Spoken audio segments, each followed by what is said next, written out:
You wouldn't drink a hazy lager, would you?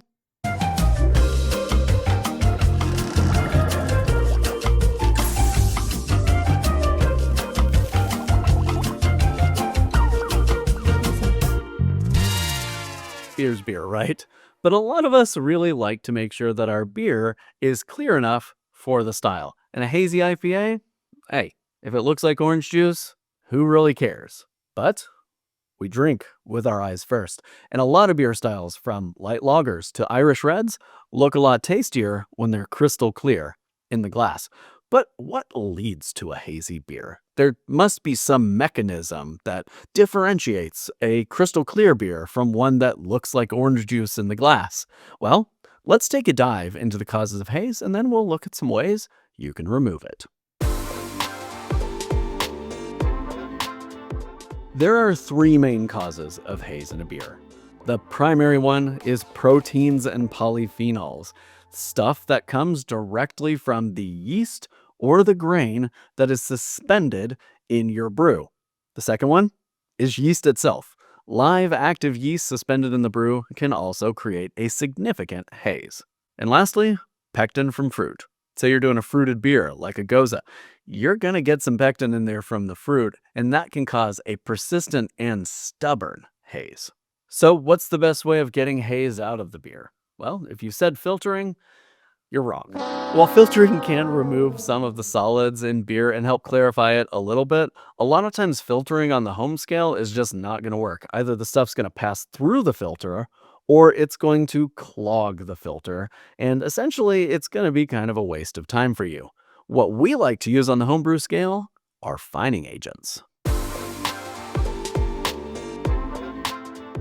So what is a fining agent? Well, it's a compound, sometimes natural, sometimes artificial, that can bind to stuff that is suspended in your brew and help it fall out of suspension. And there are a number of different mechanisms for how fining agents work, but that's really it in its essence. Think of it as a puzzle piece.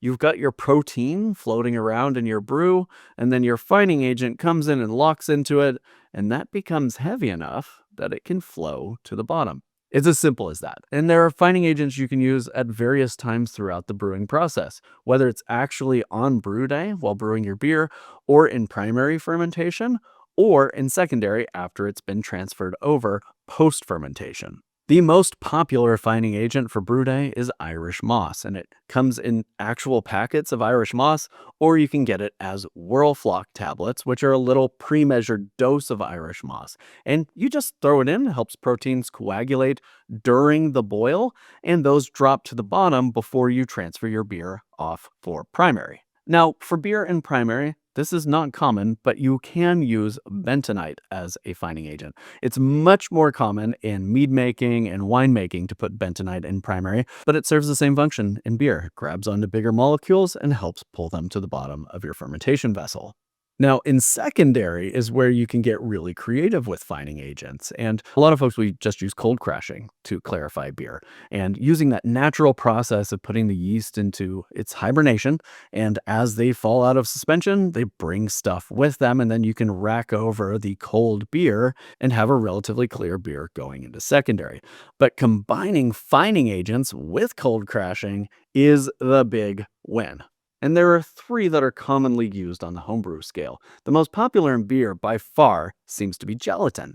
And that's just regular unflavored gelatin like you would get from the baking aisle at the grocery store. Don't get the flavored stuff. Trust me. Lime jello in a beer is not as good as it sounds. Blooming some gelatin and then dumping it directly into your beer before cold crashing will help bond to some of that stubborn particulate and drop it out to the bottom. Now, I like to use a compound called Sparkolloid for fining my beers, and it's a hot mix agent. You just mix it with some hot water, give it a nice quick stir, and dump it right into your beer. However, Sparkolloid is being taken off of the market because it can be an irritant on the lungs. So I stocked up, I have lots, but it's not going to be available for much longer. Now, for a really stubborn haze, you can use dual fine, which is a two-part fining agent, one part Kieselsaal, one part chitosan, and you add them at slightly different times. They're both polarized differently, so they attract different kinds of molecules, and then they all clump together and drop to the bottom. Using any of these fining agents in conjunction with cold crashing is your hack to clear beer. Now, of course, there are styles where you can embrace the haze. IPAs, wheat beers, they are expected to be hazy, so no one's going to be concerned if you got a big juicy IPA with lots of stuff suspended in it. And if you aren't interested in fining agents and you're having trouble with regularly hazy beers, maybe just lean into wheat beers and IPAs and don't think about it ever again. Before we close out, I'll mention one more form of haze, which is chill haze. And I would just recommend you Google it because it's kind of a complicated process, but it's a haze that shows up not when your beer is at room temperature, but when your beer is refrigerated. And sometimes a chill haze can be so stubborn, you can't get rid of it. But good news, it's generally a very delicate haze. It's not a really intense haze, and a lot of people don't even notice it. So what do you think? Haze or no haze in your beers? Drop a comment and let us know. What are your favorite beer styles? What are your favorite fining agents? Is there anything we missed covering in this video? Let us know in the comment section below, and I hope you'll hit that subscribe button so you don't miss any future content from CraftaBrew. I'm BC. Thank you for joining us, and until next time, I hope you've got good things brewing.